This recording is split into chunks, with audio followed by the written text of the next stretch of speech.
அடுத்ததாக பார்க்கக்கூடிய ராசிக்காரர்கள் கும்ப ராசிக்காரர்கள். ஞாயிற்றுக்கிழமையில் அம்மன் வழிபாடு அற்புதமான அமைப்பு.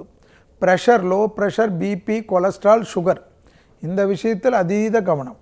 உத்தியோகம் ஏற்றம். அரசு துறை அரசியல்வாதிகளுக்கு அனுகூலம். பெரிய அளவுக்கு சந்தோஷம். உங்களுடைய ஸ்தாபிதம் அனுகூலத்தை தரும். தொழில் சார்ந்த விஷயத்தில் முன்னேற்றம் ஏற்படும். குழந்தைகள் விஷயத்தில் காணப்பட்ட இந்த தடைகள் நிவர்த்தி ஏற்படும்.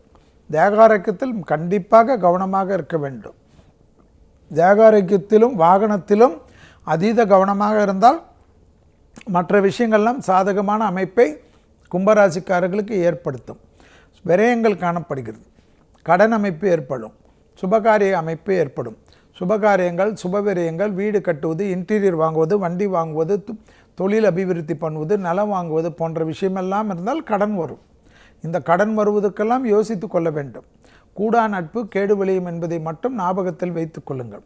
சனியின் ஆதிக்கம் அடுத்த 4.5 வருஷத்துக்கு இருப்பதனால் எதிரிகள் விஷயத்தில் சிறிது கவனமாக இருக்க வேண்டும்.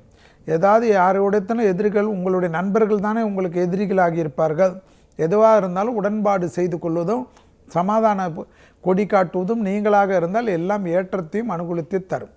தனிப்பட்ட முறையில் சுபகாரிய தடைகள் காணப்பட்டாலும் குலதெய்வ வழிபாடு செய்து கொள்ளக்கூடிய கும்பராசிக்காரர்களுக்கு அந்த சுபகாரிய தடைகள் எல்லாம் தவிடுபொடியாக்கக்கூடிய அமைப்பு ஏற்படும். மனசஞ்சலம் நீங்கும்.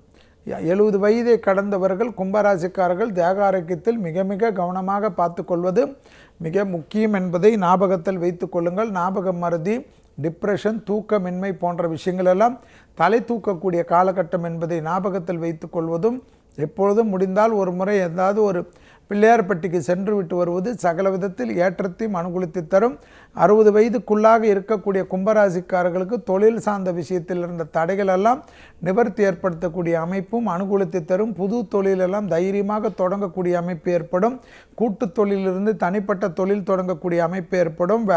அடிமை தொழிலிருந்து வியாபாரம் தொடங்குவதோ அல்லது கடல் கடந்து போய் செட்டில் ஆகிறதோ அமைப்பெல்லாம் ஏற்படும்.